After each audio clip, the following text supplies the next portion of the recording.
ವೀಕ್ಷಕರ ನಮಸ್ಕಾರ. 5 ಮೀಟರ್ ಎತ್ತರಕ್ಕೆ ಜಿಗಿದು ಮೊಹಮ್ಮದ್ ಸಿರಾಜ್ ಅವರು ಅದ್ಭುತವಾದ ಕ್ಯಾಚ್ ಹಿಡಿದಿದ್ದಾರೆ. ಹೌದು ವೀಕ್ಷಕರ, ಮೊದಲ ಸೆಷನ್ನಲ್ಲಿ ರೋಹಿತ್ ಶರ್ಮಾ ಅವರು ಕೂಡ ಒಂದು ಅದ್ಭುತವಾದ ಕ್ಯಾಚ್ ಹಿಡಿದಿದ್ದರು. ಇನ್ನು ವೀಕ್ಷಕರ ಅದೇ ಒಂದು ಸೆಷನ್ನಲ್ಲಿ ಮೊಹಮ್ಮದ್ ಸಿರಾಜ್ ಅವರು ಕೂಡ ಎತ್ತರಕ್ಕೆ ಜಿಗಿದು ಕಂಪ್ಲೀಟ್ ಆಗಿ ಕ್ಯಾಚನ್ನು ತೆಗೆದುಕೊಂಡಿದ್ದಾರೆ. ಇನ್ನು ವೀಕ್ಷಕರ ಮೈದಾನದಲ್ಲಿ ಥರ್ಡ್ ಸ್ಲಿಪ್ನಲ್ಲಿದ್ದ ವಿರಾಟ್ ಕೊಹ್ಲಿ ಅವರು ಕೂಡ ಈ ಒಂದು ಕ್ಯಾಚ್ ನೋಡಿ ಸ್ಫೋಟಕ ಹೇಳಿಕೆಯನ್ನು ಕೊಟ್ಟಿದ್ದಾರೆ. ಹೌದು, ಇಂಡಿಯಾ ಹಾಗೂ ಬಾಂಗ್ಲಾದೇಶ ನಡುವಿನ ದ್ವಿತೀಯ ಟೆಸ್ಟ್ ಪಂದ್ಯವು ರೋಮಾಂಚನಕಾರಿಯಾಗಿ ಕೂಡಿದೆ.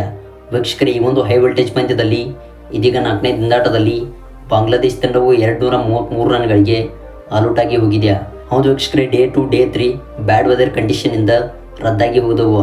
ಇನ್ನು ವೀಕ್ಷಕರೇ ಇದೀಗ ಡೇ 4ನಲ್ಲಿ ಭಾರತ ತಂಡದ ಬೌಲರ್ಸ್ಗಳು ಭರ್ಜರಿಯಾಗಿ ಅಬ್ಬರಿಸುತ್ತಿದ್ದಾರೆ. ಹೌದು ವೀಕ್ಷಕರೇ, 74.2 ಓವರ್ಗಳಿಗೆ ಬಾಂಗ್ಲಾದೇಶ ತಂಡವನ್ನು ಕೇವಲ 233 ರನ್ಗಳಿಗೆ ಆಲ್ಔಟ್ ಮಾಡಿ ಹಾಕಿದೆ. ಇನ್ನು ವೀಕ್ಷಕರೇ ಇದೀಗ ಬ್ಯಾಟಿಂಗ್ನಲ್ಲಿ ರೋಹಿತ್ ಶರ್ಮಾ ಮತ್ತು ಯಶಸ್ವಿ ಜೈಸ್ವಾಲ್ ಅವರು ಅಬ್ಬರಿಸುತ್ತಿದ್ದಾರೆ. ಹೌದು ವೀಕ್ಷಕರೇ, ಈ ಒಂದು ರನ್ ಚೇಸ್ ಮಾಡಿ ಬಾಂಗ್ಲಾದೇಶ ತಂಡಕ್ಕೆ ಮತ್ತೊಂದು ಬೃಹತ್ ಟಾರ್ಗೆಟ್ ಕೊಡುವ ಲೆಕ್ಕಾಚಾರದಲ್ಲಿ ರೋಹಿತ್ ಶರ್ಮಾ ಅವರ ಪಡೆ ಇದೆ. ಇನ್ನು ವೀಕ್ಷಕರೇ ಇದೇ ಒಂದು ಮೊದಲ ಇನ್ನಿಂಗ್ಸ್ನಲ್ಲಿ ಮೊಹಮ್ಮದ್ ಸಿರಾಜ್ ಅವರು 5 ಮೀಟರ್ ಎತ್ತರಕ್ಕೆ ಜಿಗಿದು ಮತ್ತೊಂದು ಕ್ಯಾಚ್ ತೆಗೆದುಕೊಂಡಿದ್ದಾರೆ. ಇನ್ನು ವೀಕ್ಷಕರೇ ಈ ಒಂದು ಕ್ಯಾಚ್ ಬಗ್ಗೆ ಕೊಹ್ಲಿ ಅವರು ಕೂಡ ಸ್ಫೋಟಕ ಹೇಳಿಕೆ ಕೊಟ್ಟಿದ್ದಾರೆ. ಹೌದು ವೀಕ್ಷಕರೇ, 55ನೇ ಓವರ್ನಲ್ಲಿ ಬೌಲಿಂಗ್ ಮಾಡಲು ಬಂದಿದ್ದ ರವಿಚಂದ್ರನ್ ಅಶ್ವಿನ್ ಅವರು 55.6ನೇ ಬಾಲ್ನಲ್ಲಿ ಶಕೀಬ್ ಅಲ್ ಹಸನ್ ಅವರ ವಿಕೆಟ್ ಪಡೆದುಕೊಂಡರು. ಹೌದು, ಬಾಂಗ್ಲಾದೇಶ ತಂಡದ ಪರವಾಗಿ 7ನೇ ವಿಕೆಟ್ಗೆ ಬ್ಯಾಟಿಂಗ್ ಮಾಡಲು ಬಂದಿದ್ದ ಶಕೀಬ್ ಅಲ್ ಹಸನ್ ಅವರು ಹೊಡಿ ಆಟಕ್ಕೆ ಮುಂದಾಗಿ ರವಿಚಂದ್ರನ್ ಅಶ್ವಿನ್ ಅವರ ಓವರ್ನಲ್ಲಿ ಮೊಹಮ್ಮದ್ ಸಿರಾಜ್ ಅವರಿಗೆ ಕ್ಯಾಚ್ ನೀಡಿ ನಿರ್ಗಮಿಸಿದರು.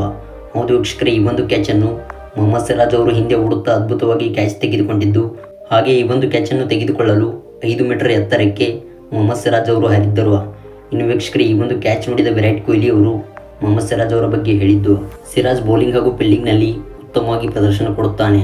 ಯಾವುದೇ ಒಂದು ಪಂದ್ಯದಲ್ಲಿ ಇವನ ಕಾಂಟ್ರಿಬ್ಯೂಷನ್ ಇರುತ್ತದೆ ಮತ್ತು ಎದುರಾಳಿ ತಂಡದ ಪ್ಲೇಯರ್ಸ್ಗಳಿಗೆ ಬೌಲಿಂಗ್ ಮಾಡುವ ಮೂಲಕ ತಕ್ಕ ಉತ್ತರವನ್ನು ಕೊಡುತ್ತಾನೆ. ಹೌದು, ಇವತ್ತು ಡೇ 4 ದಿನದಾಟದಲ್ಲಿ ಮೊಹಮ್ಮದ್ ಸಿರಾಜ್ ಅವರು ಹಿಡಿದಂಥ ಅದ್ಭುತ ಕ್ಯಾಚ್ ಎಲ್ಲರ ಗಮನ ಸೆಳೆದಿದೆ. ಇನ್ನು ನಾಯಕನಾಗಿದ್ದ ರೋಹಿತ್ ಶರ್ಮಾ ಅವರು ಕೂಡ ಮೊದಲ ಸೆಷನ್ನಲ್ಲಿ ಅದ್ಭುತವಾದ ಕ್ಯಾಚ್ ಹಿಡಿದರು. ಹೌದು, ಈ 2 ಕ್ಯಾಚ್ಗಳ ಮೂಲಕ ಮೊದಲ ಇನ್ನಿಂಗ್ಸ್ನಲ್ಲಿ ನಮಗೆ ವಿಕೆಟ್ಸ್ಗಳು ಸಿಕ್ಕವು ಮತ್ತು ಈ 2 ವಿಕೆಟ್ಸ್ಗಳು ಬಿದ್ದ ತಕ್ಷಣ ಬಾಂಗ್ಲಾದೇಶ ತಂಡವು ತತ್ತರಿಸಿ ಹೋಯಿತು. ಮೊಹಮ್ಮದ್ ಸಿರಾಜ್ 5 ಮೀಟರ್ ಎತ್ತರಕ್ಕೆ ಜಿಗಿದು ಹಿಡಿದ ಕ್ಯಾಚ್ ಅದ್ಭುತವಾಗಿತ್ತು.